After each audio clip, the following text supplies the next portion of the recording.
Well, welcome to KBOI 2 News First at 4. One bill that's making its way through the legislature would require first-time DUI offenders to use what's called an ignition interlock. Now, KBOI 2 Scott Logan shows us how this device works and why some say it's unnecessary for first-time offenders. Well, this is House Bill 551, which requires first-time DUI offenders to use that ignition interlock. Now, this bill has a lot of support from Mothers Against Drunk Driving and AAA of Idaho, but we wanted to know what some defense attorneys think who handle DUI cases. When you get into the car, you'll push the button and it'll signify that it'll tell you to blow into the unit. And when you do, you want to put your lips against it and hum and blow out at the same time.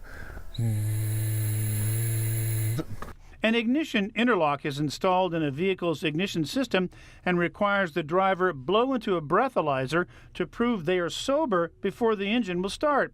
Some interlocks use cameras to prevent tampering. Current state law calls for ignition interlocks on someone's second DUI offense. But Boise attorney Craig Atkinson, who handles DUI cases, says mandating the device for a first-time offender is unnecessary because there's already enough deterrent in the law.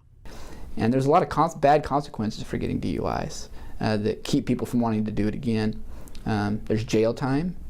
There's a license suspension of 180 days. And Atkinson says the cost of an ignition interlock would also impose substantial hardship. It's going to be very expensive, and a lot of people that get DUIs are not wealthy, and adding that kind of expense, and some people are saying the expense may be like $2,500 or something over the course of a year. I think if you make it mandatory, it's going to get a lot more expensive a lot quicker than that. Because of supply and demand, essentially. Yes. However, House Bill 551 states financial hardship alone would not be a mitigating circumstance to allow an exemption, noting programs are available to help with the expense. But the proposal also states a judge can decide if installation of the device is unnecessary or unwarranted in a first-time offense. This bill has cleared the House and now it's headed to the Senate. Live in the Satellite Center, Scott Logan, KBOI 2 News.